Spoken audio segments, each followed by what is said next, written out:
नमस्कार, सुप्रभात।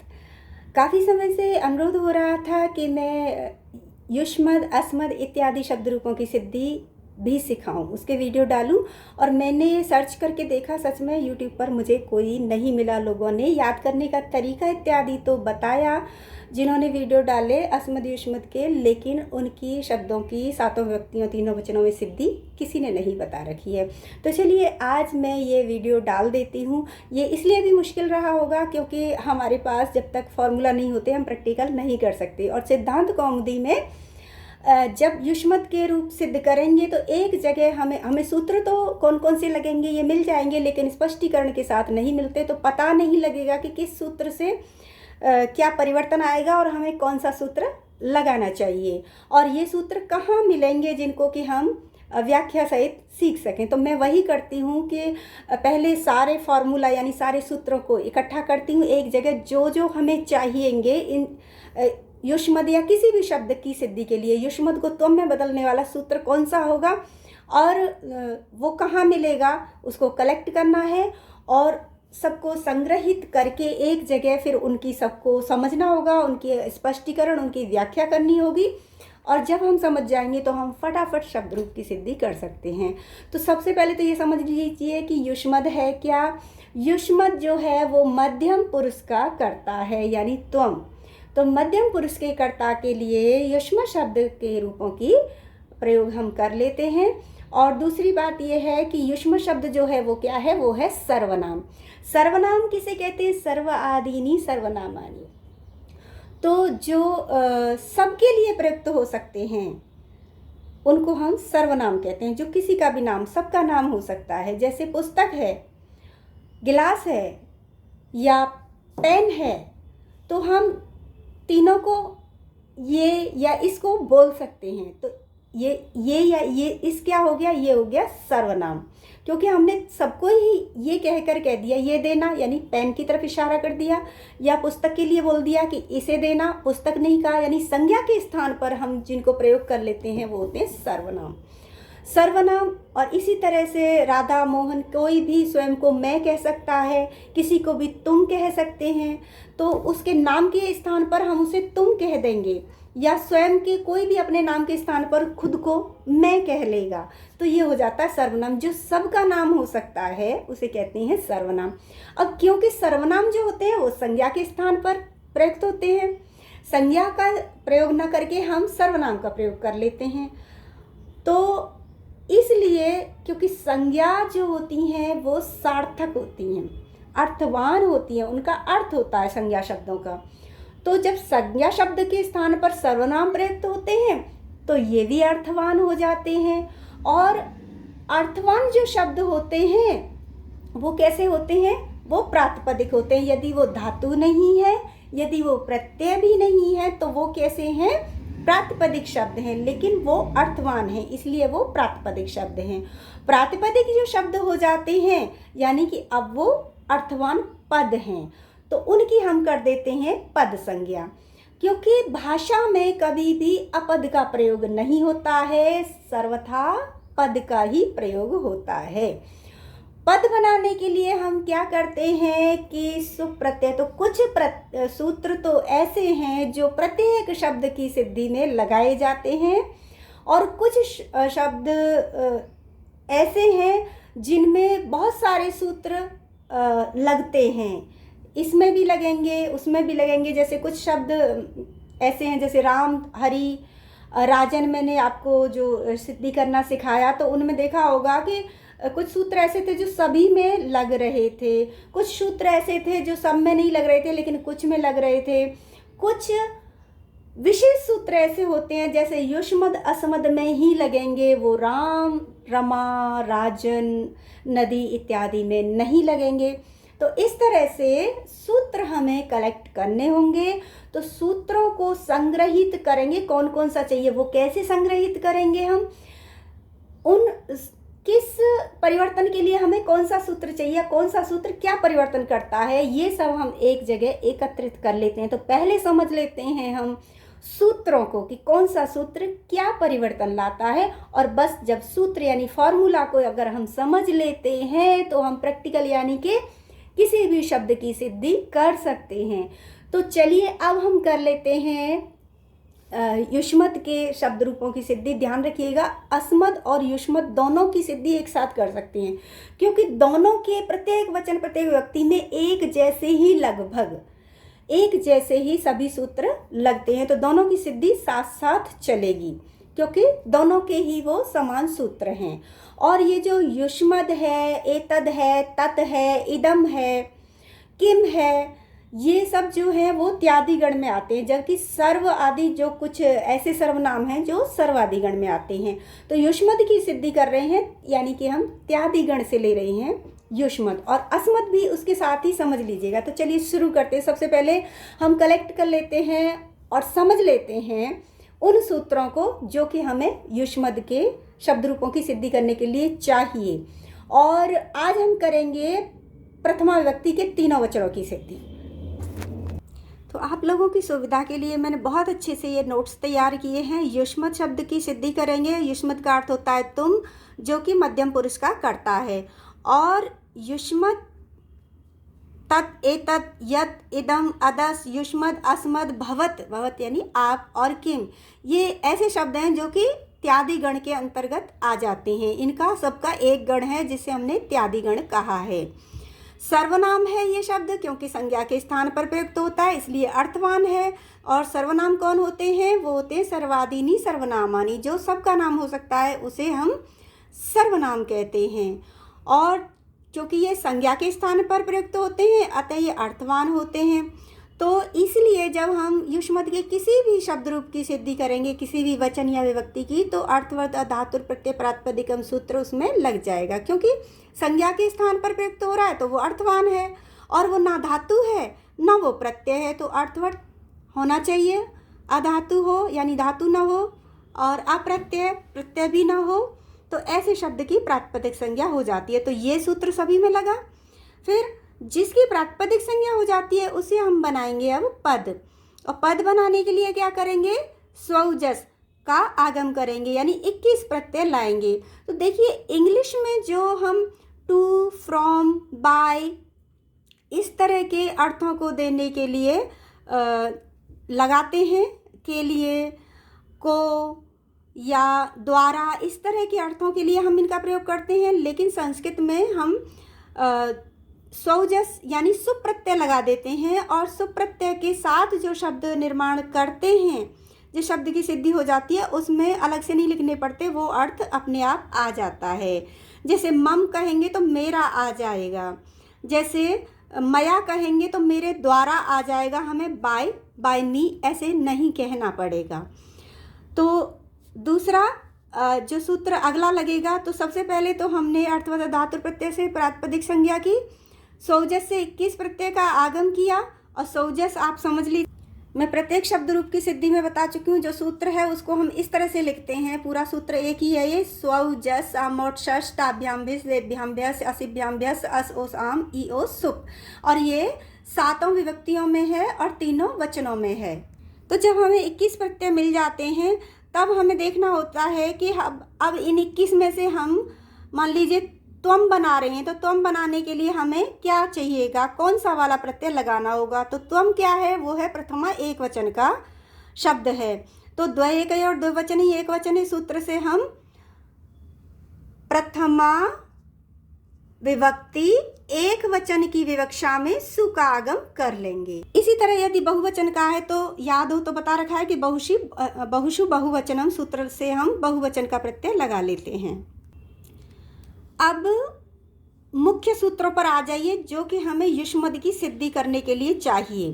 तो पहला सूत्र है ए प्रथमयोर इति, ये केवल सूत्र है और इसके साथ ही आप अम बोल दीजिए, तो ये आपको हमेशा याद भी रहेगा और इसका अर्थ भी आपकी समझ में आ जाएगा। ए प्रथमयोर इति अम, ये सूत्र कह रहा है कि ए यानी कि जो चतुर्थी विभक्ति का एक वचन का रूप है ए, प्रत्यय है ये ए, अंक का क्योंकि लोप होता है तो केवल ए बचता है। और प्रथम यो द्विवचन आ गया, यानी पहली और दूसरी विभक्ति के जितने भी प्रत्यय लगेंगे वो सब अम में परिवर्तित हो जाएंगे। तो कहने का भाव यह है कि सु के स्थान पर अम हो जाएगा, औ के स्थान पर, जस के स्थान पर अम और शस, ये 6 अम में बदल जाएंगे। किस सूत्र से? अभी जो बताया है, ए प्रथमयोर इति अम, और ए यानी और चतुर्थी का ये एक वचन।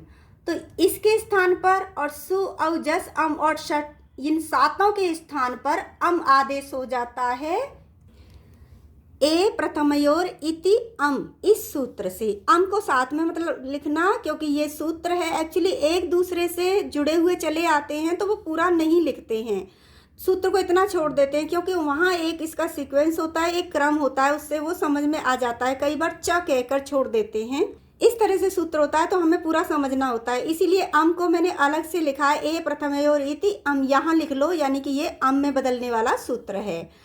तो ए यानी चतुर्थी का एक वचन, प्रथमा विभक्ति और द्वितीय विभक्ति के जो रूप हैं उनको, रूप यानी कि जो प्रत्यय हैं, सु के स्थान पर औ, जस, अम और शस, इनके स्थान पर अम आदेश हो जाता है। तो अब ये तो आपकी समझ में आ ही गया होगा कि युष्मद सु हम जब लगाएंगे, युष्मद प्लस सु, तो सु को अम में लगा दिया, यानी कि अब ये हो गया युष्मद प्लस अम, युष्मदम बन गया। बनाना है क्या हमको? तुम। अगला सूत्र है अचो अंत्यादि टी। तो अंतिम अच से जो भी शेष भाग उसके साथ आएगा उसकी सबकी टी संज्ञा हो जाएगी। अब टी का अर्थ क्या होता है? अनावश्यक, वेस्ट, इसकी हमें ज़रूरत ही नहीं है, तो उसको हम टी भाग कर देते हैं। इसीलिए अर्थार्थ जो अनावश्यक है, और जो अनावश्यक है वो क्या है? वो शेष है, यानी कि फालतू है, और शेषे लोप से हम उसका फिर लोप कर देंगे। अब इसे समझिए, अचो अंत्यादि यानी कि अंतिम अच। जैसे मनस शब्द है, इसमें अंतिम अच, अच यानी कि स्वर क्या है? यहाँ हम कर रहे हैं अचो अंत्य, अच से, अंतिम अच से लेकर जो अंत में सब कुछ है, जो भी समूह है, उसकी हम टी संज्ञा करेंगे। तो मनस में अंतिम अच क्या है? स, तो व्यंजन है। न, और न के बाद अ है, यानी स से पहले अ है, तो अंतिम अ हो गया, ये न रह गया आधा, और ये स व्यंजन है। तो इसको हम अस को, यानी कि अस हो गया, इसकी हो गई टी संज्ञा। इसी तरह से मान लीजिए शकंधु है, तो जैसे शक और अंधु, अब ये शक है, इसमें जो अंतिम अच है वो है अ, उसके बाद कुछ है नहीं, तो कहीं कहीं इसीलिए हम नहीं भी करते हैं आवश्यकता अनुसार, और कहीं कहीं क्योंकि जैसे पूर्व सवर्ण कर देते हैं, परसवर्ण कर देते हैं, तो आवश्यकता नहीं है। और अगर परसवर्ण का विधान नहीं है तो इसमें जो क में जो अ है उसी को हम टी भाग कहेंगे, उसका लोप हो जाएगा तो क आधा रह जाएगा, फिर अंधु का अ क में मिलकर शकंधु हो जाएगा। अन्यथा अगर हम टी भाग का लोप नहीं करते हैं, यानी जो अनावश्यक है उसे नहीं हटाते हैं, तो क्या होगा? क का अ और अंधु का अ मिलकर दीर्घ संधि यानी शकांधु हो जाएगा। और शकांधु क्या है? कि कोई शब्द नहीं है, अर्थवान नहीं है, अतः शकंधु बनाना है, इसलिए केवल इसमें जो अ है उसी को हम टी भाग कहेंगे। जैसे मान लीजिए ये त्वद है, तो त्वद में टी भाग क्या है? अंतिम अच क्या है इसमें? तो नहीं है, क्योंकि ये तो शुरू का है, आदि वर्ण है, व ये भी शुरू में है, और इसके बाद आ रहा है अ, तो और उसके बाद कोई स्वर नहीं है, ये व्यंजन है, तो अंतिम अच क्या हो गया? अ हो गया, अच यानी स्वर। तो अ से लेकर द, इसे चाहे ता कहिए चाहे द कहिए, तो इसकी अद की हो जाएगी टी संज्ञा। और टी संज्ञा जिनकी होती है वो शेष होते हैं, वो अनावश्यक होते हैं, शेषे लोप से उनका लोप हो जाता है। अगला है सूत्र अतो गुणे। ये पररूप विधायक सूत्र है, ये पररूप करता है। अत यानी छोटे अ के बाद यदि गुण आ जाते हैं, और गुण यहाँ मान लिया है अ, ए और ओ को, तो पररूप आदेश हो जाता है। और ऐसा जो होता है वो अपद में होता है, यानी पद में नहीं होगा, वो अपद में होगा। जब वो पूरा पद बन जाता है, अगर कोई पूरा पद सा आ रहा है दो पद हैं और पहला कोई पूरा पद है तो वहाँ पर नहीं होगा, लेकिन पद बना ही नहीं है, वो अभी अपद है। तो ऐसी स्थिति में जो अपद है, जो पद नहीं बना है, उसके अंत में यदि अत यानी कि अ आ रहा है और उसके बाद यदि अ ए ओ इनको गुण कहा है ये आ जाते हैं तो पररूप हो जाएगा, यानी कि पहले वाले अ का कोई प्रभाव नहीं पड़ेगा, जो पीछे का स्वर है। जैसे मान लीजिए शक में अ है और इस अ के बाद अ आ रहा है तो ये पररूप हो जाएगा, क्योंकि अ के बाद गुण आया है तो दीर्घ संधि नहीं होगी बल्कि पररूप हो जाएगा। तो यहाँ पे देखिए मैंने कहा था कि चाहे तो इसको लोप करें टी भाग बनाकर, चाहे तो पररूप करें। पररूप करने पर भी जो पूर्व का अ है उसका कोई महत्व नहीं रहता है। तो ये हो गया शकांदु की जगह शकंदु हो गया, टी भाग का लोप करने से भी और पररूप करने से भी। अगर मान लीजिए शक एंदु होता, यहाँ ए आ जाता, तो क्योंकि अ के बाद ए आया है तो इस अ का कोई प्रभाव नहीं पड़ता, शकेंदु हो जाता ये। और यदि ओ होता तो शकोंधु हो जाता। पीछे का जो है पर या अर्थात पीछे वही रूप रहता है अतो गुण सूत्र से, यानी अ के बाद यदि अ ए ओ आते हैं तो वही रह जाते हैं और कोई संधिगत परिवर्तन उनमें नहीं होता है। जैसा पीछे का रूप है उसी का आरोप कर देते हैं। और शेषे लोप मैंने आपको बता ही दिया कि जो टी भाग होता है, जो अनावश्यक होता है, शेष होता है, उसका लोप शेषे लोप से कर दिया जाता है। अब युष्मद के रूपों के लिए जो सबसे महत्वपूर्ण, सबसे आवश्यक जो सूत्र है वो है ये त्वा अहौ सौ। क्योंकि आपको पता है कि युष्मद के रूप कैसे चलते हैं, त्वम, युवाम, यूयम। तो युष्मद का तो लेश मात्र भी नहीं बचा उसमें, और वो इसीलिए नहीं बचा क्योंकि ये वाला सूत्र उसमें युष्मद में युष्मद को रहने ही नहीं देता, सब कुछ हट जाता है। और ये कह रहा है सौ यानी उन दोनों कौन, युष्मद और अस्मद के मांत तक, म पर्यंत जो भाग है उसको क्रमशः त्व और अह आदेश हो जाता है। म पर्यंत क्या हो गया, युष्मद में युष्म हो गया तो युष्म के स्थान पर हो जाएगा त्व, और अस्मद में क्या है, म तक अस्म, तो अस्म के स्थान पर हो जाएगा अह, यानी युष्म का लोप करेंगे और त्व कर देंगे उस जगह पर, अस्म का लोप करेंगे और अह कर देंगे, तभी तो अहम बनेगा और तभी तो त्वम बनेगा। यहाँ देखिए उन दोनों यानी कि उस युष्मद और अस्मद। अब जब म तक का क्या लेंगे, युष्म लेंगे तो अद बचेगा इसमें और इसमें भी अद बचेगा, क्योंकि अस्म तक हमने हटा देना है, इसकी जगह हम दूसरा आदेश कर देंगे, अह कर देंगे और यहाँ कर देंगे त्व।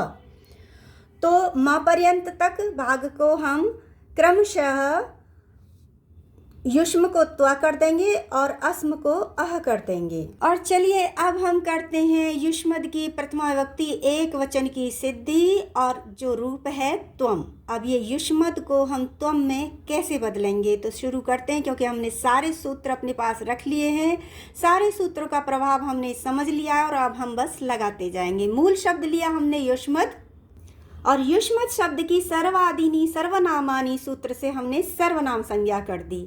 अतः सर्वनाम क्योंकि संज्ञा के स्थान पर प्रयुक्त हुए हैं तो संज्ञा की तरह ही वो अर्थवान हो गए, इसीलिए अर्थवत धातुर प्रत्यय प्रातिपदिकम सूत्र से जो युष्मद शब्द है वो प्रातिपदिक हो गया। तब प्रातिपदिक शब्द में हम पद बनाने के लिए क्या करेंगे, स्वजस सूत्र से 21 प्रत्यय का आगम करेंगे। तो 3 सूत्र लगाए हमने, कौन कौन से लगाए, सर्वाधीनी सर्वनामानी से सर्वनाम संज्ञा करने के बाद अर्थवत धातुर प्रत्यय प्रातिपदिकम से प्रातिपदिक हो गया, प्रातिपदिक होने के बाद उसमें स्वजस सूत्र से 21 प्रत्यय का आगम हो गया। अब स्वजस से हमें 21 प्रत्यय मिले और हम बना रहे हैं प्रथमा विभक्ति एक वचन का त्वम। तो प्रथमा विभक्ति एक वचन को बनाने के लिए सूत्र लगेगा द्विकयोर द्विवचन एक वचन। इस सूत्र से हमने द्विवचन की विवक्षा में द्विवचन का प्रत्यय लगाएंगे और एक वचन की में एक वचन का लगाएंगे विभक्ति के अनुसार, क्योंकि हम बना रहे हैं त्वम जो कि प्रथमा विभक्ति एक वचन का है। तो प्रथमा विभक्ति एक वचन का सूत्र से प्रत्यय क्या होगा? प्रथमा एक वचन का सु होगा। अब हमने सु का आगम कर लिया प्रथमा एक विवक्षण की विवक्षा में, और स्थिति अब क्या हो गई? युष्मद प्लस सु। अब ए प्रथमयोरिति सूत्र अभी समझाया था, क्या कह रहा है कि प्रथमा और द्वितीय विभक्ति के 6 जो प्रत्यय हैं उनके स्थान पर और चतुर्थी के एक वचन ए के स्थान पर अम आदेश हो जाता है। ए प्रथमयोरिति अम, इस तरह से अम नीचे लिखकर मैंने याद करवाया था। ए प्रथमयोरिति अम अगर आप याद रखोगे तो ये अपने आप आपको याद रहेगा कि अम में बदलने वाला सूत्र कौन सा है, वो है ए प्रथमयोर इति।